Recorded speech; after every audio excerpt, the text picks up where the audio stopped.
अस्सलाम वालेकुम एस्पेरेंट्स। उम्मीद है कि आप ठीक होंगे, आपके वालिदैन भी ठीक होंगे। Nayab Ramzan is here and I am from 49th common and is allocated to police service of Pakistan. मुझे बहुत सारे लोगों ने ये क्वेश्चन किया कि आप बताएं कि आपने ऑप्शनल्स को कैसे सेलेक्ट किया था and how wisely you chose the subjects. देखें, अगर मैं ये बात करूँ तो मैं स्ट्रेट फॉरवर्ड ही बात करूँगी कि मैंने ये देखा कि मैं कहाँ पर मेरा कौन सा एरिया जो है वो मेरा स्ट्रॉन्ग है और किन सब्जेक्ट्स में मुझे कमांड है जहाँ पर मैं ज़्यादा अच्छा स्कोर कर सकती हूँ। फॉर इंस्टेंस मुझे पता था कि पॉलिटिकल साइंस में मैं ज़्यादा अच्छा परफॉर्म कर सकती हूँ and I have secured 144 out of 200 in political science. चूँकि मैंने BS ऑनर्स इंग्लिश लिटरेचर में भी जो है वो टॉप किया था GC में और 4/4 मेरी GPA थी in the very first semester. फिर मैंने ग्रेजुएशन की तरफ शिफ्ट किया क्योंकि मैं चाहती थी कि मैं जल्दी से कोई डिग्री भी कंप्लीट कर लूँ, 4 इयर्स BS का इंतज़ार ना करूँ। तो फिर मैंने ग्रेजुएशन में भी ओवरऑल पंजाब जो है सेकंड पोजीशन सिक्योर की। इसके बाद मैंने लॉ करने का सोचा और now I am advocate of the high court as well. LLM भी मैं परसू कर रही हूँ और इसके साथ साथ अल्लाह ताला ने मुझ पे यही इनाम भी किया। तो अगर मैं अपने स्ट्रगल की बात करूँ तो मैंने बहुत ज़्यादा स्ट्रगल की है 8-9 ईयर्स से, क्योंकि मेरे फादर 8th कॉमनर थे और ही retired as commissioner federal board of revenue.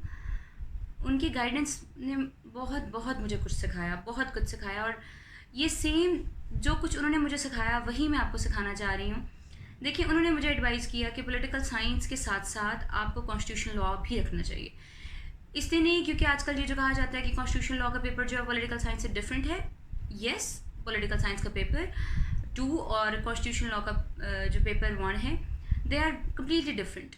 लेकिन बहुत सारी जगहों पे इनका सिलेबाई ओवरलैप भी करता है और अगर आप एक पेपर को अच्छे से तैयार करो, फॉर एग्जांपल ब्रिटिश हिस्ट्री जो है, मतलब ब्रिटिश का कॉन्स्टिट्यूशन जो है, it is the part of the political science paper 2 and it is the part of the constitution law.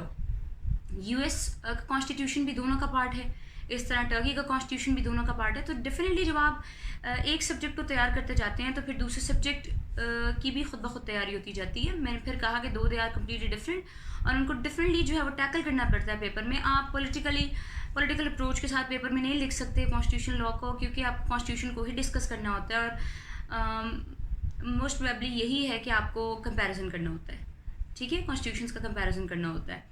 लेकिन पॉलिटिकल साइंस में आपने पॉलिटिकल एस्पेक्ट्स को ज़्यादा जो है वो फोकस करना होता है। फिर माय फादर सजेस्टेड मी कि आपको लैंग्वेज रखनी चाहिए, you should go for Punjabi. मैंने कहा मुझे पंजाबी बिल्कुल भी नहीं आती और मैं पंजाबी नहीं लिख सकती। और उन्होंने मुझे समझाया कि अगर आप बाकी सब्जेक्ट्स में मेहनत कर सकती हो तो लैंग्वेज पे मेहनत करने पर आपको ज़्यादा मार्क्स मिलेंगे। अगर आप लैंग्वेज पे काम करोगी, उसे सीखोगी तो आपको ज़्यादा मार्क्स मिलेंगे। और उनके 89 थे पंजाबी में, मेरे 83 हैं पंजाबी में। मैं इसके बाद से एस्पेरेंट्स को यही एडवाइस करूँगी, दो कि पंजाबी में, सिंधी में, पश्तो में बहुत बुरे मार्क्स भी आते हैं और वो, लेकिन वो इसलिए नहीं आते कि आपको प्रैक्टिकल थ्योरी का नहीं पता था कि उसकी एप्लीकेशन कैसे होगी या इस तरह की किसी बात का नहीं पता था। वो इसलिए बुरे मार्क्स आते हैं क्योंकि आपने बिल्कुल भी लैंग्वेज को प्रॉपर तौर पर लिखा नहीं होता और तैयारी नहीं की होती। और डेफिनेटली जब आप किसी सब्जेक्ट की तैयारी नहीं करेंगे तो फिर उसका रिजल्ट यही निकलेगा कि आप सब्जेक्ट में जो है ना वो बहुत मार्क्स लूज़ करेंगे। इसलिए मैं आपको एडवाइस करूँगी कि ब्रिटिश हिस्ट्री की तरफ भी जाएं, ये भी मैं एडवाइस करूँगी। देखिए, आप लोग US हिस्ट्री को यूजुअली इसलिए रखते हैं कि किसी और ने US हिस्ट्री रखी है, उसके बड़े अच्छे मार्क्स आ गए हैं। आप ये भी तो देखें कि इसमें लेवल ऑफ कंपटीशन कितना ज़्यादा है। If you are pretty sure कि हाँ मैंने इतनी ज़्यादा तैयारी की है US हिस्ट्री की कि US हिस्ट्री में मुझे कम्पीट करना मुश्किल है, तो फिर yes you should go for the US history. लेकिन अगर आपको लगे कि नहीं, मुझे कंपटीशन से ज़्यादा हार्डवर्क की ज़रूरत है, कंपटीशन ठीक है अपनी जगह, लेकिन मैं कुछ लेंथी कर लूँगा पर मैं ज़्यादा मार्क्स स्कोर करना चाह रहा हूँ, तो European history and British history are a very good options. और आप अपने US हिस्ट्री के साथ साथ ब्रिटिश हिस्ट्री और यूरोपियन हिस्ट्री को भी जो है वो देखें। US हिस्ट्री मुझे बहुत अच्छी लगती है, लेकिन फिर भी मैंने यही सोचा कि चूँकि कंपटीशन इसमें बहुत ज़्यादा होगा, therefore I should go for British history and I secured 68 marks out of the 100। इसी तरह फिर मैंने जेंडर स्टडीज़ को चूज़ किया। मुझे पता था कि जेंडर स्टडीज़ में आपको अगर थ्योरी की एप्लीकेशन आती है या फिर ट्रांसजेंडर जेंडर को आपने गौर से पढ़ा हुआ है और उनकी प्रॉपर जो टर्म्स होती हैं उन्हें आपने इस्तेमाल किए, तो आप कभी भी मार नहीं खाते। और उसमें भी मेरे 73 हैं, अल्हम्दुलिल्लाह। I am very very lucky, अल्लाह का शुक्र है। लेकिन अगर मैं आपसे अपनी स्ट्रगल की बात करूँ तो ये ज़रूर कहूँगी कि कोई भी चीज़ इतनी आसानी से नहीं मिल जाती, बहुत बहुत ज़्यादा मेहनत रिक्वायर्ड है। मैंने ख़ुद बहुत ज़्यादा मेहनत की है।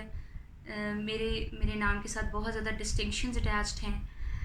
आई am a declamation speaker, I am an essay competition winner, और ग्रेजुएशन के डिस्टिंक्शन होल्डर हूँ। अल्लाह ताला ने बहुत बहुत ज़्यादा कामयाबी दी है। लॉ में भी आई सिक्योर्ड पोजीशन। जो मेरे जानने वाले हैं, रिलेटिव्स हैं, मेरे फ्रेंड्स हैं, दे नो वेरी वेल कि मेरा एकेडमिक रिकॉर्ड कितना अच्छा रहा है।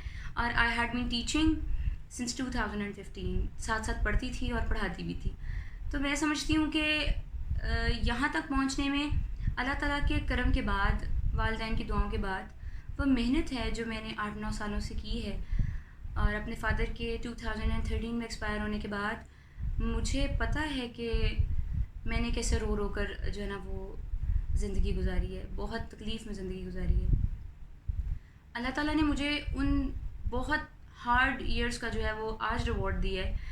और मैं समझती हूँ कि ये उन लोगों के लिए, मैं उन लोगों को ये मैसेज देना चाह रही हूँ जो ये समझते हैं कि हम कभी नहीं कर सकेंगे, हमारे वालिदैन में से कोई एक नहीं है, हमें सपोर्ट करने के लिए कोई नहीं है।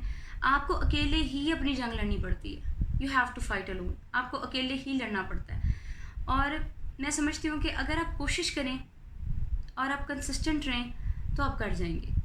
तो ऑप्शनल्स को चूज़ करने के लिए हम बहुत गलत जो है वो स्ट्रेटजी इस्तेमाल करते हैं। वो ये कि अगर मेरे दोस्त ने यूएस हिस्ट्री को ऑप्ट किया है या फिर ब्रिटिश हिस्ट्री को ऑप्ट किया है या फिर किसी भी सब्जेक्ट को जैसे क्रिमिनोलॉजी, सोशियोलॉजी को जो है वो ऑप्ट किया है, तो मुझे भी ऑप्ट करना चाहिए। देखें, अगर आपको थ्योरीज़ की एप्लीकेशन नहीं आती करंट स्टेटस पे, ठीक है, आपको नहीं पता कि थ्योरीज़ को कैसे अप्लाई करते हैं, how you people are going to opt criminology, sociology और इंटरनेशनल रिलेशंस। आपको खुद देखना चाहिए कि ठीक है, मैं इस चीज़ में नहीं बेहतर, मैं यू नो योर सेल्फ, मैं तो आपको नहीं जानती, नो बडी नोज़ यू, लेकिन आपको अपनी वीकनेसेस का पता है कि मुझे थ्योरी की एप्लीकेशन नहीं आती। मुझे नहीं पता कि अगर मतलब इस थ्योरी के इन एस्पेक्ट्स को डिस्कस करने के लिए दिया जाएगा तो मैं क्या कहूँगा। तो अगर आपको ये पता ही नहीं है कि मैं क्या कहूँगा, तो फिर आपको चाहिए कि आप अपने लिए ख़ुद सेफ साइड सेलेक्ट करें। आपका अगर स्टडी बैकग्राउंड है, सबसे पहले अपने स्टडी बैकग्राउंड को कंसीडर करें। अगर आपका स्टडी बैकग्राउंड है किसी सब्जेक्ट का, तो उस सब्जेक्ट को चूज़ करें। सेकेंडली, फिर मैं आपको एडवाइस करूँगी कि हिस्ट्री में अगर आपको लगे कि कंपटीशन बहुत ज़्यादा है और यूएस हिस्ट्री में नहीं, मैं इतना कॉम्पिटिटिव नहीं हूँ इस सब्जेक्ट में, तो फिर यूरोपियन हिस्ट्री या ब्रिटिश हिस्ट्री का जो इंतखाब करें। They are very very good subjects. और इसके अलावा जेंडर स्टडीज़ भी बहुत अच्छा है। क्रिमिनोलॉजी को ऑप्ट करते हुए ये ना सोचे उसका सिलेबस कम है या मेरा इंटरेस्ट है। दो आई am a lawyer of the high courts, लेकिन फिर भी मैंने ये जुर्रत नहीं की कि मैं क्रिमिनोलॉजी को रखूँ, क्योंकि मुझे पता था उसकी एप्लीकेशंस मेरे लिए मुश्किल हो जाएंगी और मेरे पास टाइम कम था। I just prepared in 4 to 5 months। तो स्ट्रगल 2 के 8-9 ईयर्स की है और डायरेक्शन सीधी रखने के लिए थी, लेकिन जो लास्ट फाइनल प्रिपरेशन होती है उसके लिए 4 to 5 months ही रिक्वायर्ड होते हैं, अगर आपका एक्सप्रेशन अच्छा हो और आपको सब कुछ करना आता हो।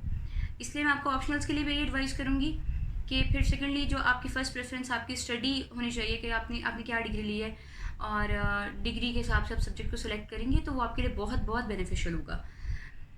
या फिर आप सब्जेक्ट को देख कर अपनी डिग्री को चूज़ करें तो दैट्स वेरी गुड टू।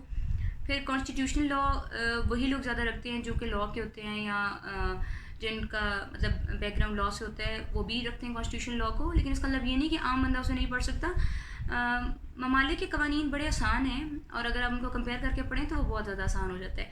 मेरे कमरे में बहुत ज़्यादा चार्ट्स लगे हुए थे, बहुत ज़्यादा मैप्स थे, चार्ट्स थे, और मैं उन्हें रोज़ सुबह उठ कर देखती थी तो मुझे अंदाज़ा हो जाता था कि स्विट्ज़रलैंड का सिस्टम क्या है। हालांकि वो सिलेबस में था भी नहीं, फिर भी मैंने प्रिपेयर किया था। यूके और यूएस का सिस्टम क्या है, पॉलिटिकल सिस्टम क्या है, तो मेरे लिए बहुत आसानी थी। कम से कम मुझे अगर एप्लीकेशन किसी थ्योरी की ना भी आती तो मुझे ये तो पता था कि I know how to write the analytical answer, इसलिए फिर मैंने इन सब्जेक्ट्स को चूज़ किया। और साथ साथ जेंडर स्टडीज़ में देखिए, जेंडर स्टडीज़ में सिर्फ ये ज़रूरी नहीं कि आपको औरतों के बारे में सब कुछ पता हो, ये मर्दों के बारे में भी जानने का नाम है और ट्रांसजेंडर को देखने का नाम भी है, उनके बारे में सब कुछ आपको पता होना चाहिए। फिर हमारा सबसे बड़ा प्रॉब्लम ये है कि हम हर चीज़ की टर्मिनोलॉजीज़ को इग्नोर करते हैं। करंट अफेयर्स की, पाक अफेयर्स की, इस्लामियात की, कंपल्सरीज़ की, कंपल्सरी सब्जेक्ट्स की, ऑप्शनल सब्जेक्ट्स की अपनी अपनी टर्मिनोलॉजीज़ हैं, और अगर आप पेपर में उनकी स्पेसिफिक टर्मिनोलॉजीज़ को डिस्कस करें तो that's very very good initiative, और आप फील करेंगे कि yes I have done something distinctive. इसीलिए ऑप्शनल्स को चूज़ करते हुए बड़ा ध्यान करें, और अगर आप अपनी लैंग्वेज को रखेंगे, प्रोविंशियल लैंग्वेज को, तो that would be very very beneficial for you. आप देखेंगे कि आप किसी और सब्जेक्ट जैसे क्रिमिनोलॉजी, सोशियोलॉजी या बाकी सब्जेक्ट्स की निस्बत आप ज़्यादा स्कोर करेंगे अगर आप मेहनत से लिखेंगे। तो यहाँ वहाँ पर ये भी केस नहीं होता लैंग्वेज में कि आपको कोई थ्योरी अप्लाई करनी पड़ जाए या आपको करंट सिचुएशन बतानी पड़ जाए, ऐसा भी कुछ नहीं होता। आप पास्ट पेपर्स को एनालाइज कर सकते हैं ख़ुद। और इस बार के 2020 के जो रिटर्न के ट्रेंड्स हैं उनको देखकर मुझे अंदाज़ा हुआ कि criminology was a subject that was badly hit. और मेरे बहुत ज़्यादा अच्छे फ्रेंड्स जो कि बहुत बहुत कॉम्पिटेंट हैं, उनके एलोकेशन सिर्फ इसीलिए नहीं हो सकी क्योंकि उनके इन सब्जेक्ट्स में जो है ना वो कम मार्क्स थे। क्रिमिनोलॉजी, सोशियोलॉजी में दो they are more competent than me, माशाल्लाह। आपको भी यही एडवाइस है कि ऑप्शंस को चूज़ करते हुए किसी की बात की तरफ ध्यान ना करें। ख़ुद देखें कि मेरा स्टडी बैकग्राउंड क्या है, किस चीज़ में मैं बहुत बहुत अच्छा हूँ, इस सब्जेक्ट को मैं बेहतर तौर पर टैकल कर सकता हूँ। हाँ, लेकिन एक बात जो एक सजेशन मेरी तरफ से है that is particularly about British history, European history और लैंग्वेज, कि ये आपको ज़्यादा मार्क्स देती है। और मुझे मेरे फादर ने एडवाइस किया तो मैंने तभी से इन्हें कंसिडर किया, और अल्लाह का शुक्र है कि अल्लाह ताला ने मुझे इज़्ज़त भी दी और कामयाबी भी दी। अल्लाह ताला आप सबको बहुत ज़्यादा कामयाब करे, अपने ऑप्शनल्स को वाइजली चूज़ करें और खुश रहें। Thank you.